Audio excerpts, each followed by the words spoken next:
Hi, my name is Mauricio Ovalle, and today I will discuss a fundamental topic in international trade: trade agreements, their classification, how Colombia integrates into the international stage, and what these agreements mean.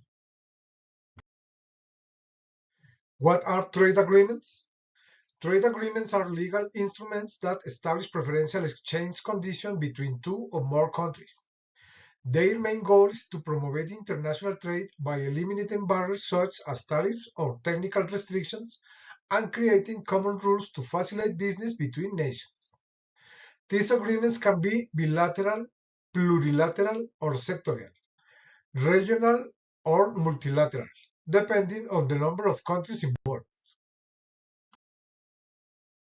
A bilateral trade agreement is an agreement between two countries that sets the conditions for the exchange of goods, services, and other economic activities between them. A multilateral trade agreement is an agreement that involves three or more countries, where conditions are established for the exchange of goods, services, investments, and other commercial aspects between the participating countries. A plurilateral or sectoral trade agreement is an agreement between several countries, more than two, that focuses on a specific sector of the economy or a common area of interest. A regional trade agreement is a treaty signed between countries of the same geographic region with the goal of promoting economic and commercial cooperation within that specific area. What kind are the different forms of integration? There are five levels of economic integration. 1. Free trade area. Countries remove trade barriers between themselves but maintain independent trade policies towards third parties. 2. Customs union. In addition to international free trade, a common external tariff is established. 3. Common market. Allows the free movement of production factors such as capital and people. 4. Economic union. Involve unifying economic and monetary policies, such as having a common central bank. 5. Trade preference zone. It consists of an agreement through which the members partly reduce or eliminate tariffs and other trade barriers only for certain products, allowing preferential treatment compared to non-member countries.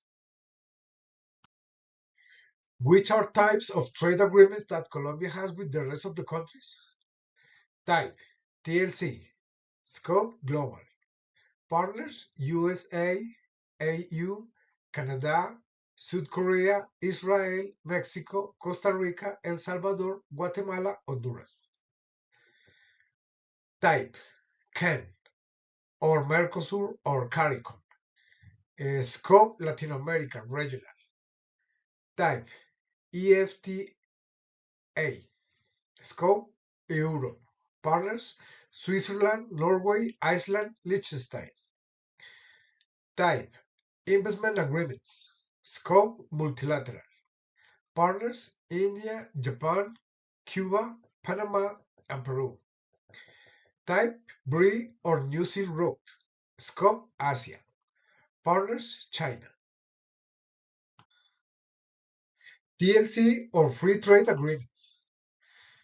Concept: Colombia's free trade agreements is a bilateral or multilateral trade agreement that aims to facilitate trade between Colombia and other countries or economic blocs by eliminating or reducing tariff and non-tariff barriers, with the goal of promoting a free flow of goods, services, investments, and people.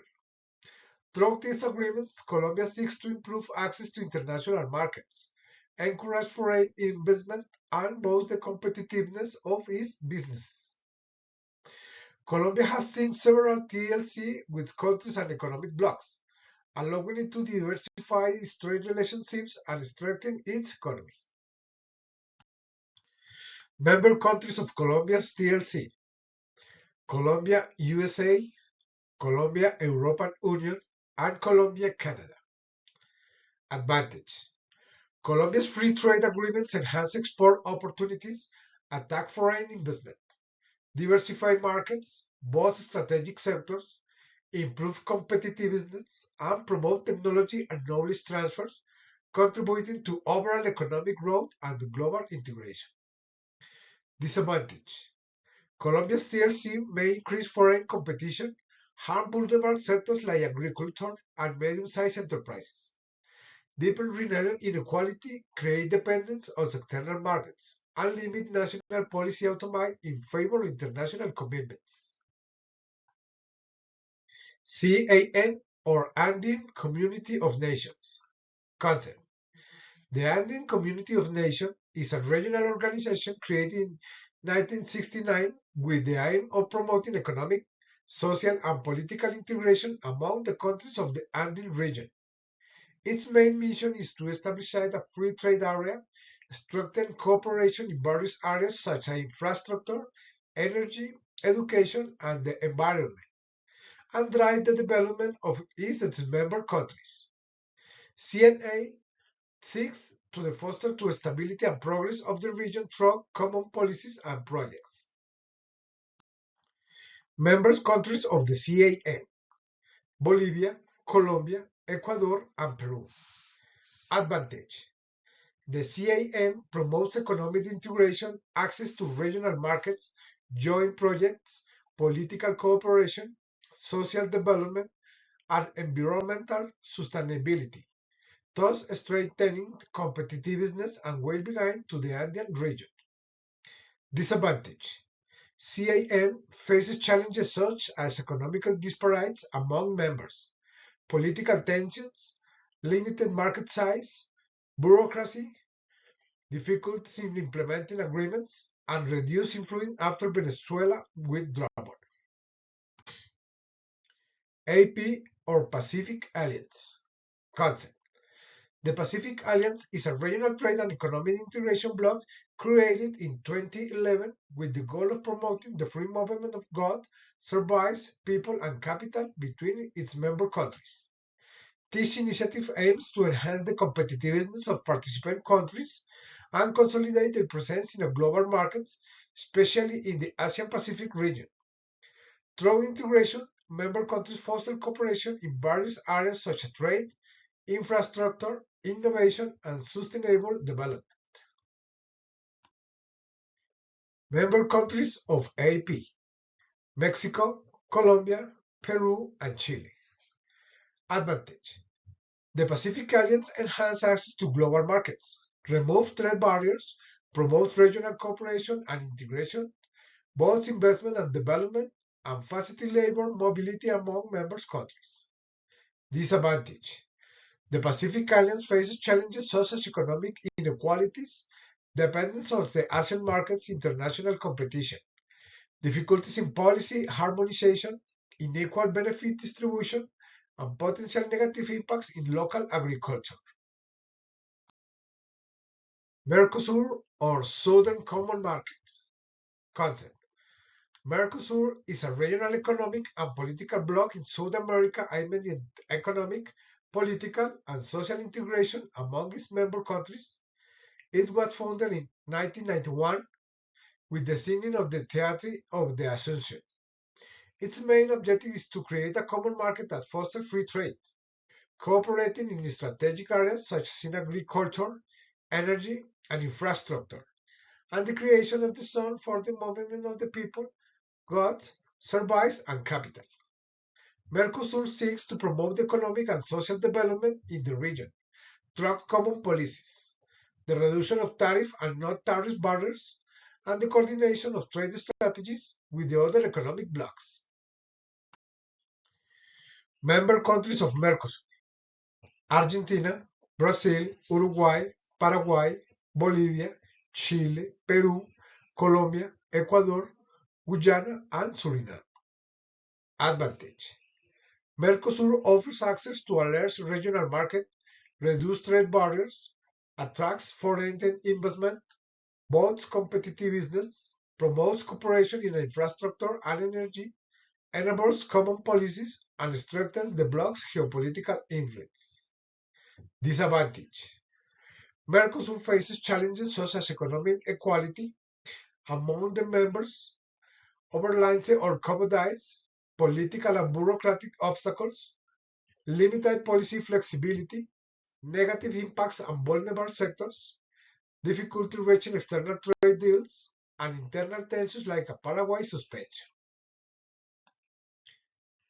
CARICOM, or Caribbean Community concept. The Caribbean Community, or CARICOM, is a regional economic and political cooperation organization that brings together Caribbean countries with the goal of promoting integration and economic, social, and cultural development among its members.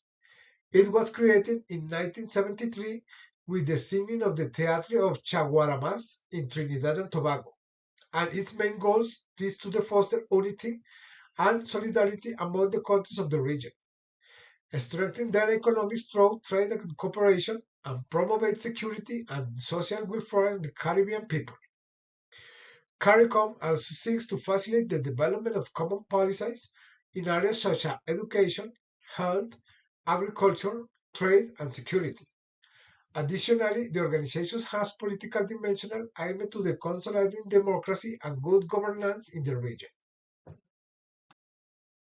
Member countries of CARICOM: Colombia, Antigua and Barbuda, Bahamas, Barbados, Belize, Dominica, Grenada, Guyana, Jamaica, Montserrat, Saint Kitts and Nevis, Santa Lucia, San Vicente and the Grenadines, Suriname, Haiti, and Trinidad and Tobago. Advantage: CARICOM promotes free trade, economic integration, infrastructure and social development, political stability, sustainable growth, and joint crisis response, strengthening cooperation and resilience among Caribbean nations. Disadvantage: CARICOM faces economic disparities, sectoral dependence, difficulties in a policy harmonization, national sovereignty concerns, limited trade diversification, and challenges in achieving free labor mobility across member states. EFTA, or European Free Trade Association concept. The EFTA Colombian Free Trade Agreement is a comprehensive trade accord that seeks to strengthen economic relations by eliminating or reducing tariffs, facilitating the exchange of goods and services, and promoting investment flows. It included provision on intellectual property rights, public procurement, technical standards, dispute resolution, and sustainable development. The agreement creates a stable and transparent legal framework that enhances market access and encourages cooperation across multiple sectors of the economy. Member countries of EFTA: Colombia, Switzerland, Norway, Iceland, and Liechtenstein. Advantage: the EFTA agreements allow Colombia products to enter high-income European markets with reduced or zero tariff, especially in sectors like agriculture, textiles, and industrial goods. This improves Colombian exports competitiveness, encourages production growth, and attracts foreign investment through greater market stability and legal certainty. Disadvantage: while the EFTA agreement opens access to advanced European markets, it also exposes Colombian producers, especially small and medium-sized enterprises, to intense competition from highly developed industries. These businesses may face difficulties complying with the strict technical, environmental, and quality standards required, which can limit their ability to full benefit from the agreement. Investment agreements concept. This multilateral investment agreement is a treaty designed to promote and protect foreign direct investment among its member countries. It establishes a legal framework that ensures fair and equitable treatment, protection against expropriation without compensation, and free transfer of investment-related funds. The agreement aims to enhance investor confidence, encourage cross-border investment flows, and foster long-term economic cooperation between participating nations. Member countries: Colombia, India, Japan, Cuba, Panama, and Peru. Advantage: the agreement enhances legal certainty and investor protection across diverse markets, making it more attractive for businesses and invest abroad. It helps increase capital inflows, foster job creation, and strengthen economic ties among culturally and economically diverse regions. Disadvantage: differences in legal systems, economic development, and political stability among member countries may lead to implementation challenges to unequal benefits. Smaller or less developed economies may face difficulties in protecting local industries or negotiation on equal terms with the strong economies. BRI or New Silk Road concept. The Belt and Road Initiative (BRI), also new as the New Silk Road, is a global project launched by China in 2013. Its main goal is to promote connectivity and economic cooperation between Asia, Europe, and Africa through a series of infrastructure projects, such as highways, bridges, railways, seaports, and telecommunication networks. The name Silk Road refers to the ancient trade routes that connected China with the rest of the Asia, the Middle East, Europe, and Africa. The BRI seeks to promote trade, investment, and cooperation between countries along these routes, utilizing both the land-based belt and the maritime route to enhance international connectivity. Additionally, the BRI has a key financing component, where China acts as the main investor in strategic infrastructure projects in the participating countries. Member countries of BRI: Colombia, China, Pakistan, Russia, India, Egypt, Greece, Italy, Spain, Brazil, Iran, Turkey, Kazakhstan, Malaysia, Indonesia, Kenya, and South Africa. Advantage: the Belt and Road Initiative improves infrastructure, enhances trade, and promotes economic growth through increased foreign investment, job creation, and technology transfer. It provides financing for development projects, boosts regional cooperation and stability, strengthens tourism, and expanded digital connectivity among participating countries. Disadvantage: despite these benefits, the Belt and Road Initiative faces criticisms due to the increased debt burdens for participant countries, overdependence on China, and environmental degradation. Concerns include lack of transparency, governance issues, social unrest in local communities, geopolitical tensions, and unequal regional integration outcomes. Thank you for your attention.